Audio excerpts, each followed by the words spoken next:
The Velnorian research vessel, Quiet Observer, moved slowly through the darkness of space. Pieces of broken ships floated everywhere. Metal twisted into strange shapes. Glass scattered like tiny stars. The battle between humans and the Kethvari had ended 3 days ago, but the debris would float here for centuries. Tavorin stood at the observation window and watched the destruction pass by. He was tall for a Velnorian, with gray skin that shimmered slightly in the ship's artificial light. His 4 eyes blinked one pair at a time as he studied the wreckage. As lead xenobiologist on this mission, he had seen many strange things in the galaxy, but humans were still a mystery to him. "Sir, we found something," said Quillix from behind him. Tavorin turned to look at his young assistant. Quillix was nervous by nature, always worried about something. His smaller frame and lighter gray coloring marked him as barely past adolescence by Velnorian standards. But he was smart, and that was what mattered on a science vessel. "What is it?" Tavorin asked. "A body, sir. A human body. It appears to be intact." Tavorin felt a surge of excitement run through him. Intact human specimens were extremely rare. Most battles left bodies too damaged to study properly. The Velnorians had been curious about humans ever since the strange species appeared on the galactic stage 5 years ago. They came from a small planet called Earth, somewhere in the outer spiral arm. Nobody had paid much attention to them at first. They seemed weak. They had no natural armor. No claws. No venom. Their skin was soft and easily damaged. But then the humans started winning battles they should have lost. They survived conditions that should have killed them. They refused to surrender even when logic said they had no chance. The galaxy began to whisper about them. Some called them lucky. Others called them crazy. A few called them dangerous. Tavorin wanted to know the truth. Science would reveal what made humans so difficult to kill. "Bring it aboard," he ordered. "Full preservation protocols." The retrieval took about an hour. Tavorin watched through the airlock camera as the mechanical arms pulled the body inside. It was a male human, young by their standards. He wore a torn uniform with strange symbols on the shoulder. The name patch on his chest read, "Hawkins." His skin had turned pale blue from the cold of space. His eyes were closed. His body was stiff and frozen. According to their scans, the human had been dead for approximately 6 standard hours. Cause of death was vacuum exposure following the destruction of his ship.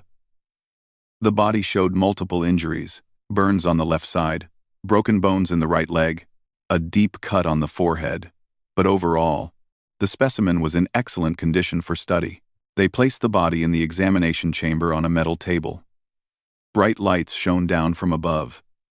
Medical equipment lined the walls. Everything was sterile and clean. Tavorin pulled on his gloves and approached the table with Quillix close behind. "Begin external documentation," Tavorin said. "Record everything." Quillix activated his recording device and started speaking into it. He described the body's size and weight. He noted the color of the hair, which was a dark brown. He measured the length of the limbs and the width of the chest. Humans were strange creatures. They had only 2 eyes, positioned close together on the front of their face. They had 5 fingers on each hand, which seemed excessive. Their bodies were covered in a thin layer of hair that served no obvious purpose. "The specimen shows signs of extreme trauma," Quillix said into the recorder. "Burns covering approximately 30% of the left side. Compound fracture of the right tibia. Laceration on the frontal region of the skull. Despite these injuries, the body remains largely intact." Tavorin nodded with satisfaction. This was exactly what they needed. A complete human body to study. They could learn so much from this. "We should take tissue samples," Tavorin said. "Start with the left arm. The burn damage there will give us insight into how human flesh responds to extreme heat." Quillix hesitated. His 4 eyes looked at the body, then at Tavorin, then back at the body. "Sir, are you sure? This was a living being not long ago. Should we not show some respect?" Tavorin understood the concern. Quillix was young and still held on to sentimental ideas about death and dignity. But science required sacrifice. Knowledge did not come free. If they wanted to understand humans, they had to study them, and studying them meant taking them apart. "This being is dead," Tavarin said firmly. "It feels nothing. It knows nothing. What remains is merely organic material. By studying it, we honor its existence. We turn meaningless death into meaningful knowledge. That is the greatest respect we can offer." Quillix did not look convinced, but he did not argue further.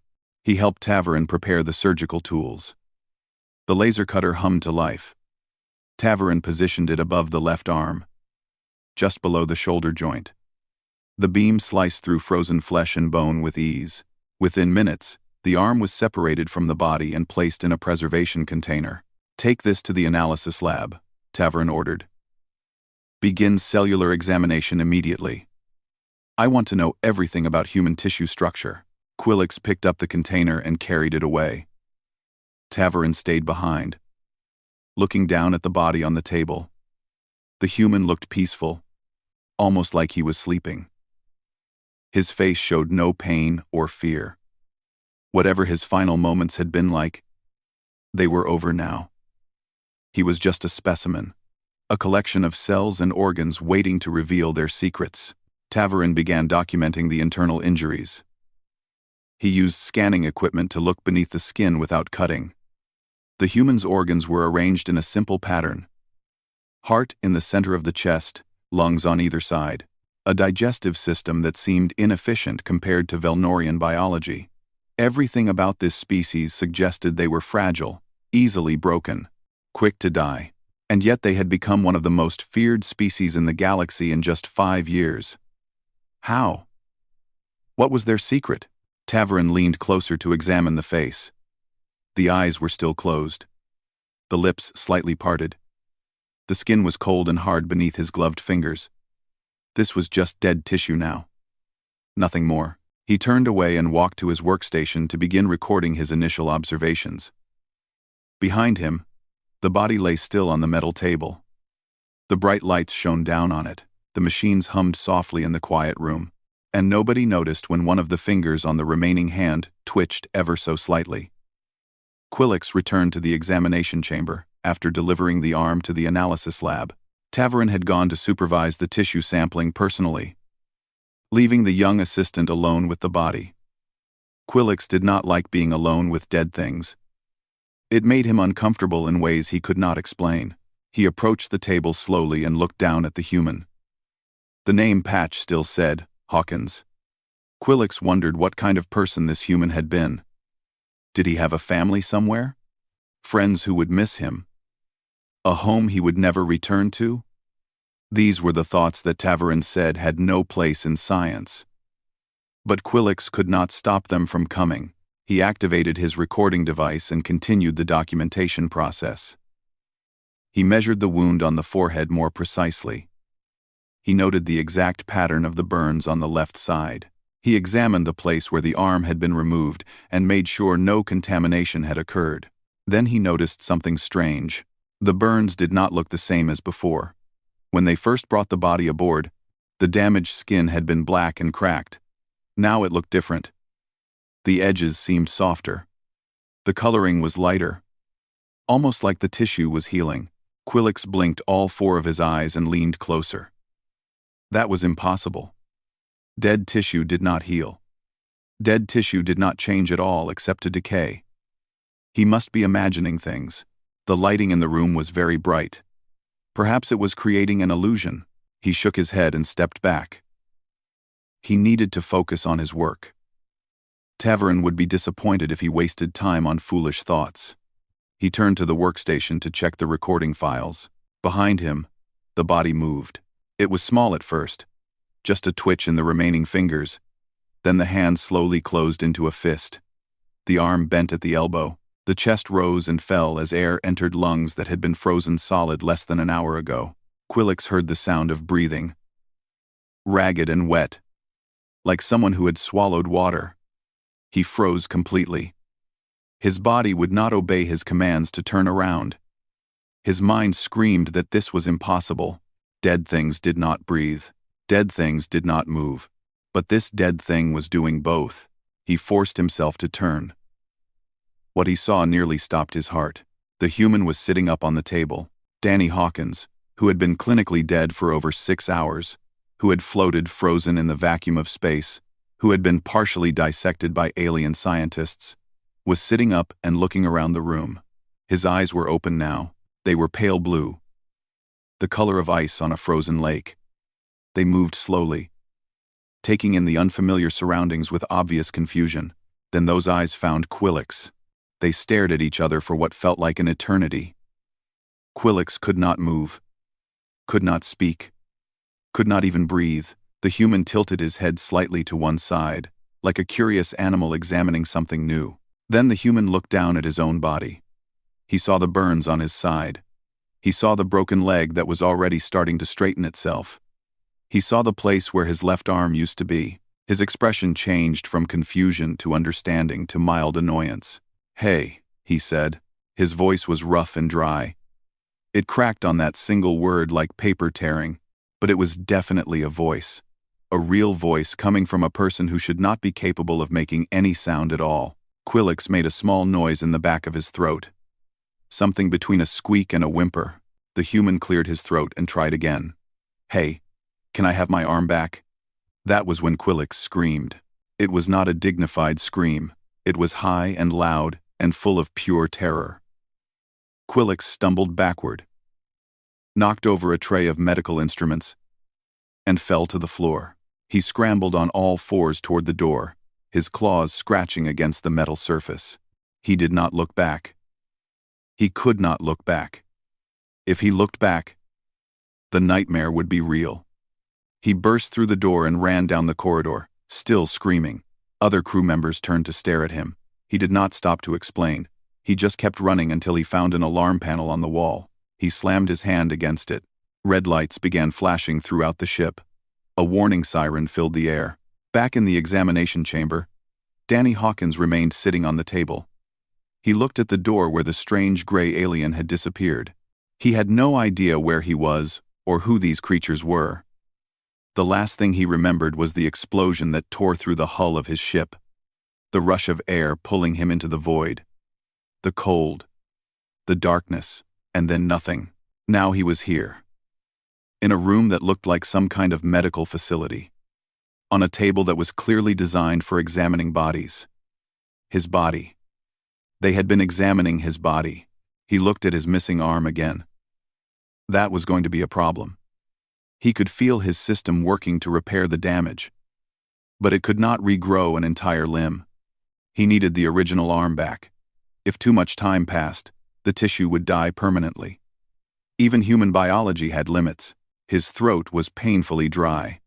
He tried to produce saliva, but there was none.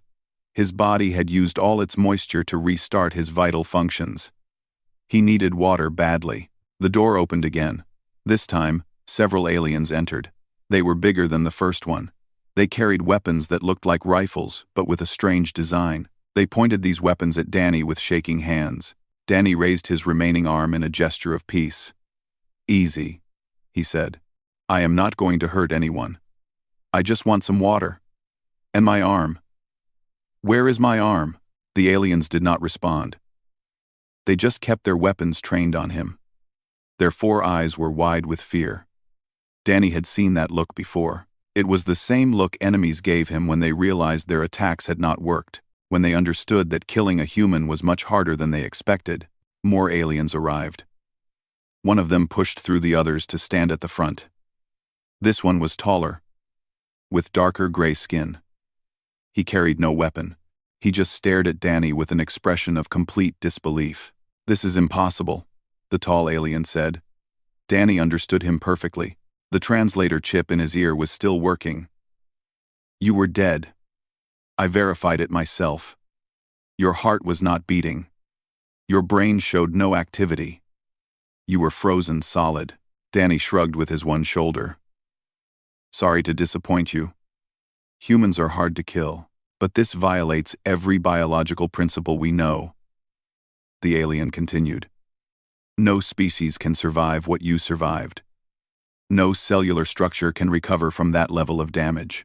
Look, I would love to explain human biology to you," Danny said. But right now, I really need two things. Water, because I am very thirsty, and my arm, because I am somewhat attached to it. Well, I was attached to it. You know what I mean. The tall alien continued to stare at him. Danny could see the wheels turning in his head. The scientist was trying to understand the impossible thing in front of him. Good luck with that, Danny thought. Humans had been surprising the galaxy since the day they left Earth. This was just another day. My name is Danny Hawkins, he said. I am a combat medic with the human fleet, and I would really appreciate some water. The security team kept their weapons pointed at Danny, while Tavern tried to process what he was seeing. His entire understanding of biology was falling apart in front of his eyes. He had spent 60 years studying alien life forms.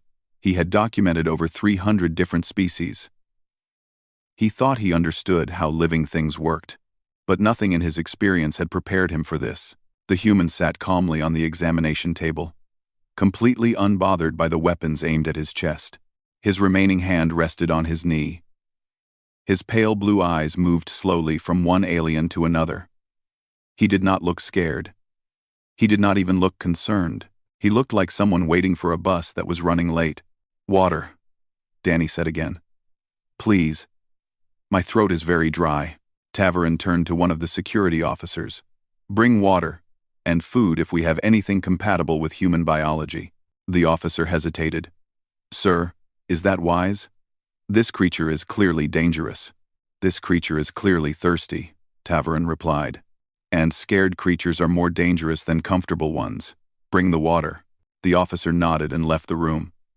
Danny watched him go, then turned his attention back to Tavern. Thank you, Danny said. I appreciate the kindness. Now, about my arm. Your arm is in the analysis laboratory, Tavern said slowly. We were examining the tissue samples. Danny nodded. I figured. How long ago did you remove it? Approximately 40 minutes. Okay. That is still within the window. If you can bring it back to me within the next 2 hours, I should be able to reattach it. After that, the cells will start dying permanently, and reattachment will become impossible. Tavern felt his mind struggling to keep up. You can reattach your own severed limb? With the right tools, yes. Human bodies are pretty good at reconnecting things. The nerves and blood vessels will find each other if you position them correctly. It takes a few weeks to fully heal, but it works. Danny paused and looked at the stump where his arm used to be. I have done it twice before, once in training and once during the war with the Kethvari. It is not fun, but it is possible. The security chief, a large Velnorian named Morik, stepped forward. His weapon had not wavered since he entered the room. How do we know this is not some kind of trick? You could be a synthetic life form. A robot designed to look human. Danny actually laughed at that.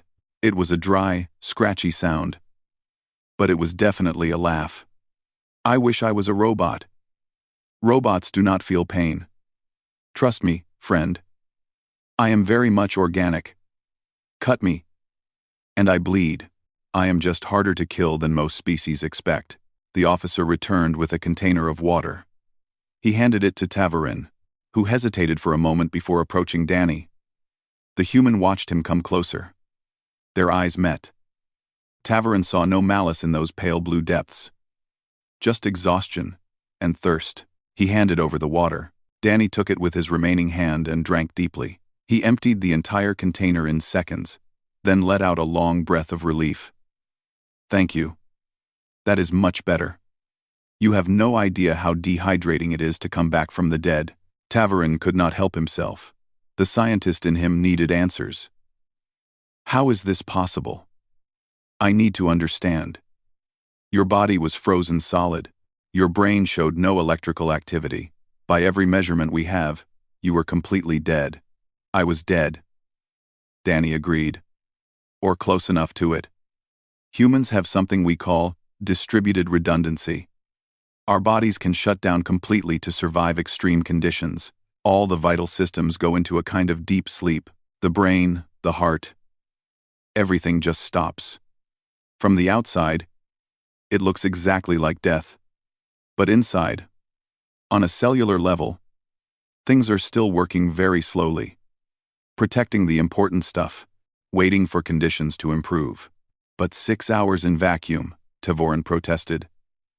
The cold, the radiation, the lack of oxygen. Danny shrugged his one shoulder. Humans evolved on a planet with crazy weather. One day it is hot enough to cook you. The next day, it is cold enough to freeze you. Earthquakes, volcanoes, floods, storms. Our planet tried to kill us every single day for millions of years. The only reason we survived was by becoming very hard to kill. Our bodies learned to adapt to almost anything. Morik lowered his weapon slightly. You speak of evolution, but no evolution can produce what you are describing. This is beyond natural selection. Maybe, or maybe you just have not seen what a really hostile environment can do to a species over time. Danny looked around the room again. Where am I, by the way? This is not a Kethvari ship, and you are definitely not Kethvari. This is the Velnorian research vessel Quiet Observer, Tavorin said. We were studying the debris field from the recent battle. We found your body floating among the wreckage, and you decided to bring me aboard for study. Yes, Danny did not seem offended. Fair enough. I would probably do the same thing if I found an interesting alien corpse. Science is important. He looked down at his stump again. But I really do need my arm back. Can someone please bring it here? Tavorin turned to Quillix, who was hiding behind the security team. The young assistant had stopped screaming, but he was still shaking with fear. Quillix, go to the analysis lab. Bring the arm here. Handle it carefully. Quillix looked like he wanted to refuse, but he was even more afraid of disobeying Tavorin than he was of the human. He nodded and left the room, moving as quickly as his shaking legs would carry him. Danny watched him go. I scared him pretty badly, did I not? You rose from the dead, Tavorin said. That tends to frighten people. I did not rise from the dead. I just took a really long nap. Danny stretched his neck, producing a series of cracking sounds that made the Velnorians wince. My ship. The Resilience. Do you know what happened to it? Tavorin shook his head. The battle destroyed many vessels.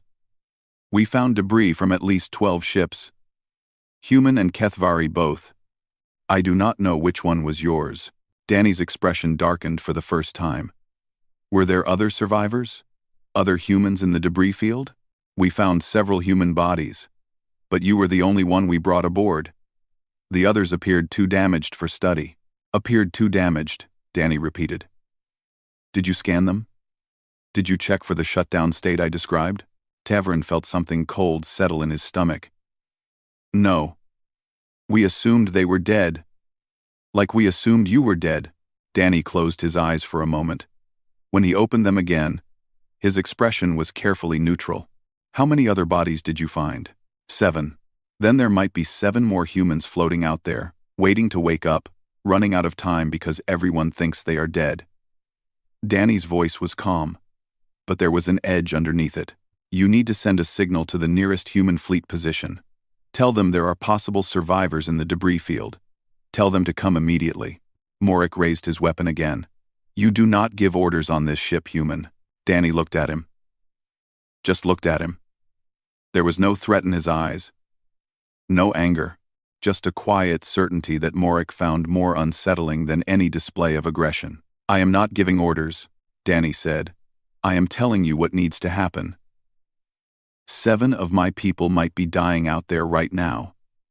Every minute you waste arguing with me is a minute closer to their permanent death. You can study dead humans all you want. But those people have families, friends, lives to go back to. Help them. And you will have friends in the human fleet. Refuse, and you will have something much worse. Tavorin made a decision. Send the signal. Contact the nearest human position. Tell them exactly what the human described. Morik turned to him with surprise. Sir, revealing our position to the human military could be dangerous. More dangerous than making enemies of a species that refuses to stay dead? Tavorin looked at Danny. We will help your people. In return, I want answers. I want to understand how your biology works. Danny nodded. Get my arm back. Help rescue my crewmates. And I will answer every question you have. Deal? Tavorin extended his hand, then realized that humans performed agreements differently. He had seen it in recordings. He reached out with his right hand, fingers extended. Danny looked at the offered hand and smiled for the first time since waking up. He reached out with his remaining arm and shook it firmly. Deal, Danny said. 3 hours later, Danny sat in a small room that served as both holding cell and guest quarters. His left arm was back in place, wrapped in a thick medical sleeve that the Velnorians had provided. The reattachment had been painful, but Danny had done it himself while Tavorin watched with horrified fascination. The alien scientist had recorded everything. The arm was not working yet. The nerves needed time to reconnect. The blood vessels were still finding their proper pathways. But Danny could already feel the tingling sensation that meant healing was happening. In a few weeks, the arm would be as good as new, maybe even better. Human bodies sometimes improve themselves during repair. Tavorin sat across from him with a recording device on the table between them. Quillix stood near the door, still nervous but now more curious than afraid. The young assistant had watched the arm reattachment with wide eyes. He had asked questions that Tavorin had been too shocked to think of. I still do not understand, Tavorin said. The cellular structure of your tissue shows no obvious differences from other carbon-based life forms. How can the same basic building blocks produce such different results? Danny thought about how to explain. He was a medic, not a biologist. He understood human bodies from a practical standpoint, not a theoretical one. But he would try. It is not about the building blocks, he said. It is about how they are organized. Human cells communicate with each other in ways that most species do not. When one part of the body gets damaged, the other parts know about it immediately. They start sending resources to help. Blood flow changes. Hormone production adjusts. Even cells that are far from the injury start preparing to assist if needed. A coordinated response system, Tavorin said, nodding. Many species have this. Yes, but humans take it further. Our cells can completely reorganize their priorities based on the situation. In normal conditions, they focus on growth and maintenance. But in emergency conditions, they switch to pure survival mode. They stop doing anything unnecessary and focus all their energy on keeping the essential systems running. The shutdown state you described earlier. Right. When conditions become truly extreme, the entire body goes into lockdown.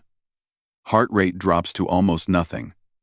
Brain activity falls to the minimum required to preserve memories and personality. Body temperature decreases to match the environment. From the outside, it looks exactly like death. But inside, a small spark is still burning, waiting for the right moment to restart everything. Quillix stepped closer, his fear finally giving way to scientific curiosity. How long can a human survive in this state? 1. Danny considered the question. It depends on the conditions. In cold environments, like space, we can last longer, because the low temperature helps preserve the cells. The longest recorded survival was a human woman who fell into frozen water on Earth. Her heart stopped for over 6 hours.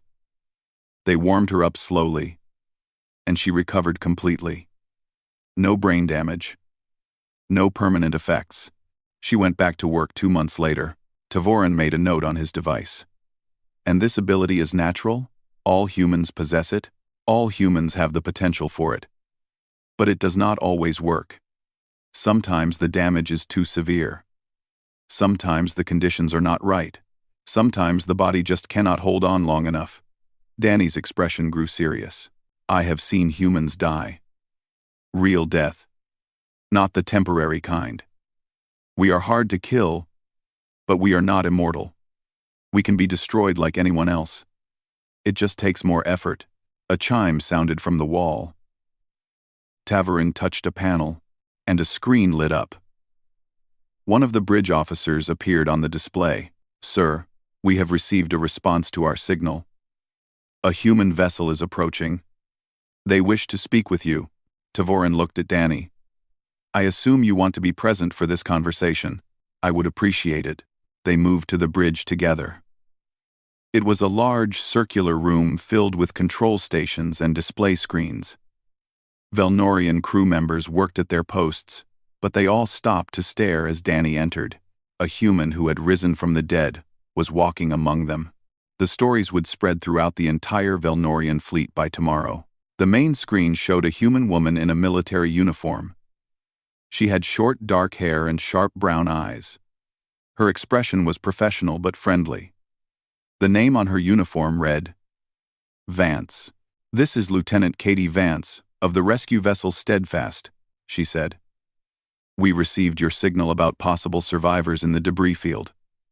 Before we proceed, I need to confirm something. You claim to have a living human crew member aboard your ship?" Taverin stepped forward. "That is correct. We retrieved what we believed to be a human corpse from the wreckage. The specimen has since awakened." Katie's eyebrows rose slightly. "Awakened? You mean he was in shutdown state, and you warmed him up?" "We did not warm him up. He warmed himself up. On our examination table, after we had already begun studying his remains, there was a moment of silence. Then Katie laughed. It was a warm, genuine sound that seemed strange coming from a military officer. "Oh, that must have been terrifying for you. Let me guess. He woke up and asked for water?" "He asked for his arm back," Tavorin said. "We had removed it for tissue analysis." Katie laughed again, harder this time. "Of course you did. And let me guess. He was completely calm about the whole thing? Not angry, not confused, just mildly annoyed?" Danny stepped into view of the screen. "Lieutenant Vance, good to see a friendly face." Katie's expression softened. "Hawkins, we thought we lost you when the resilience went down. It is good to see you breathing. Technically, I was not breathing for about 6 hours, but I am better now." Danny gestured to his wrapped arm. "They had to give me my arm back so I could reattach it. Other than that, the Velnorians have been good hosts. That is very understanding of you, considering they dissected you. They thought I was dead. I cannot blame them for that." Danny's tone became more serious. "Lieutenant, there are 7 other human bodies in the debris field. The Velnorians did not retrieve them because they assumed they were beyond recovery. But if they were in similar condition to me, some of them might still be viable." Katie nodded. Her playful demeanor vanished, replaced by crisp professionalism. "Understood. We will begin recovery operations immediately. Velnorian vessel, can you provide us with the exact coordinates of the human remains you observed?" "We will transmit all relevant data," Taverin said. "We want to help." "I appreciate that." Katie paused, studying Taverin through the screen. "I also appreciate that you contacted us instead of simply continuing your research. That shows good character. The human fleet will remember this cooperation." Tavorin felt a strange sensation. Pride, perhaps. Or relief. We are scientists, not monsters. When we realized our error, we wanted to make things right. Errors happen. What matters is how you respond to them. Katie looked at Danny. "Hawkins, do you require immediate extraction? Or are you stable enough to wait until we complete the recovery operation?" Danny looked at Tavorin. Something unspoken passed between them. An understanding that had formed over the past few hours. The alien scientist had made mistakes, but he had also shown integrity. He had helped when he could have refused. "I am stable," Danny said. "I will stay here until the operation is complete. The Velnorians have questions about human biology. I promise to answer them." Katie raised an eyebrow. "You are voluntarily staying on an alien research vessel that just finished dissecting you? They gave me water and helped save my crewmates. I figure I owe them some explanations." Danny smiled slightly. "Besides, I think this is the beginning of a beautiful friendship between our species. Might as well start building bridges." Katie shook her head, but she was smiling too. "Humans, we really are crazy, are we not?" "The best kind of crazy," Danny agreed. The rescue operation took 14 hours. Lieutenant Vance and her crew worked through the debris field with careful precision. They recovered all 7 human bodies and brought them aboard the Steadfast. Medical teams began the slow warming process that would hopefully revive the frozen soldiers. Danny stayed on the quiet observer during the entire operation. He sat with Tavarin in the scientist's personal quarters, answering questions and sharing information. The recording device captured everything. Danny talked about human evolution, about Earth's harsh history, about the biological mechanisms that made his species so resilient. Tavarin listened with growing amazement. He had studied hundreds of species across the galaxy. He had seen creatures that could survive extreme heat, extreme cold, extreme pressure, but he had never encountered a species that could survive all of these things and more. Humans were not specialists adapted to one environment. They were generalists, adapted to survive anything. "Your planet sounds terrifying," Tavarin said at one point. "Volcanic eruptions, earthquakes, hurricanes, ice ages. How did your species not go extinct?" Danny smiled. "Almost did. Several times. There was a period about 70,000 years ago when the total human population dropped to maybe 10,000 individuals. We nearly vanished from existence, but we held on. We adapted. We survived. 10,000. From that small group came your entire civilization. Every human alive today is descended from those survivors. We carry their stubbornness in our blood." Danny flexed the fingers of his reattaching arm. The movement was weak, but it was there. When you are that close to extinction, you learn that giving up is not an option. That attitude stayed with us, even after we built cities and technology and spaceships. We do not surrender. We do not accept defeat. We find a way, or we make one. Tavarin thought about the wars that humans had fought since entering the galaxy. Conflicts where they were outnumbered and outgunned. Battles where any reasonable species would have retreated. The humans never retreated. They kept fighting until they won, or until every single one of them was dead. And apparently, even death was not always permanent for them. "I think I understand now," Tavarin said slowly. "Other species look at humans and see weakness. Soft skin, no natural weapons, relatively short lifespans. They assume you will be easy to defeat, but your true strength is not visible from the outside." "No, it is not," Danny agreed. "Our real armor is on the inside. In our cells. In our minds. In our refusal to quit no matter how bad things get." He paused. "That does not make us better than other species, just different. Every intelligent race has its own strengths. Velnorians have your scientific knowledge and your patience. Those are valuable things that humans often lack." Tavarin felt something shift in his understanding. For the past 5 years, the galaxy had viewed humans with a mixture of fear and confusion. They were strange creatures who did not follow the normal rules. They were dangerous because they could not be predicted. But sitting here, talking with Danny, Tavarin saw something different. He saw a person. Someone who cared about his crewmates. Someone who could forgive those who had wronged him. Someone who wanted to build bridges instead of walls. Humans were not monsters. They were just survivors who had never learned how to give up. A message came through from the Steadfast. 3 of the 7 recovered humans had been revived successfully. The other 4 had been dead too long. Their cells had crossed the threshold into permanent death. They would not be coming back. Danny received this news quietly. His expression did not change, but Tavarin could see the pain in his eyes. Humans might be hard to kill, but they still felt loss like anyone else, maybe even more deeply, because they understood how precious survival truly was. 3 saved, Danny said finally. That is 3 more than there would have been if you had not sent that signal. Thank you. I am sorry about the others, Tavarin said. If we had known, if we had retrieved them sooner, do not do that to yourself. You did not know. Nobody knew. Humans have only been in the galaxy for 5 years. We have not exactly advertised how our biology works. Danny stood up and stretched carefully. Maybe that should change. Maybe we should be more open about what we are and how we function. It might prevent misunderstandings in the future. The rescue shuttle arrived 2 hours later. Katie Vance came aboard personally to collect Danny. She shook hands with Tavarin, Thanking him again for his cooperation, she assured him that her report would emphasize the positive actions the Velnorians had taken. "You could have ignored our bodies," she said. "You could have left them floating in the debris. Instead, you brought one aboard and learned something that changed how you see us. When you realized your mistake, you immediately tried to fix it. That matters to us." "It was the right thing to do," Tavorin said. "Science without ethics is not science. It is cruelty with measurements." Katie smiled. "I like that.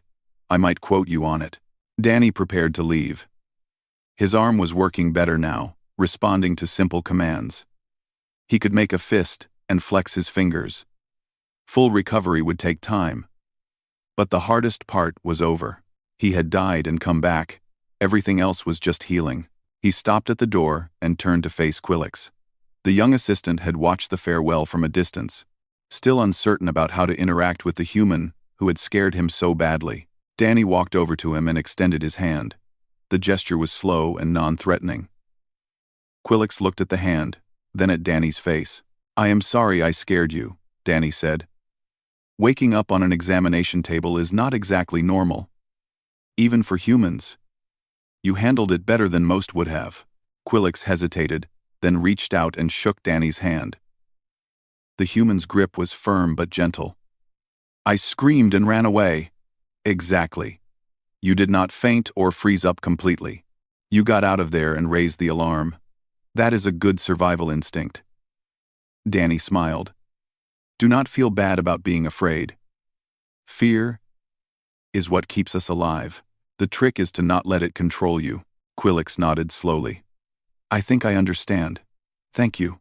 Thank you for bringing my arm back. I would have hated to lose it permanently." They shook hands once more. And then Danny followed Katie to the shuttle. Tavorin and Quillix watched them go.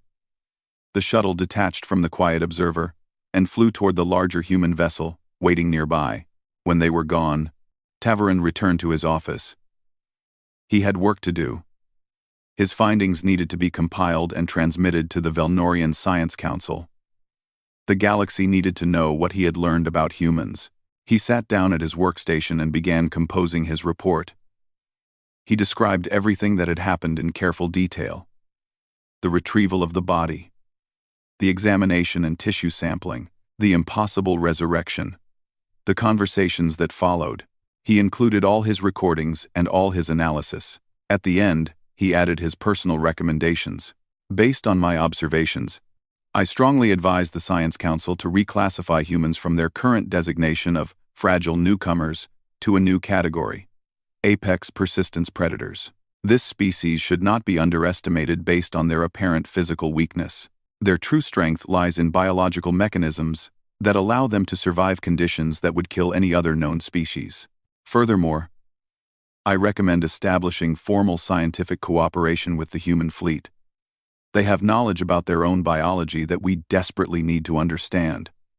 In exchange, we can offer our expertise in other areas. Such cooperation would benefit both species and reduce the risk of future misunderstandings.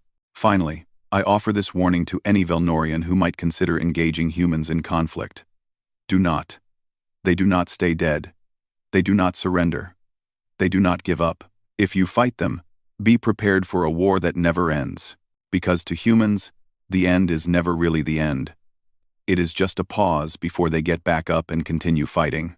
The galaxy studied human remains, expecting to find weakness. Instead, we found something far more terrifying. We found a species that treats death as a temporary inconvenience. May we never learn what they are capable of when truly pushed to their limits. Tavorin finished his report and transmitted it to the council. Then he leaned back in his chair and looked out the window at the stars. Somewhere out there, humans were continuing their expansion across the galaxy. They were building colonies, fighting wars, and probably dying and coming back to life on a regular basis. The universe would never be the same now that they were part of it. And somehow, Tavorin found that thought more exciting than frightening.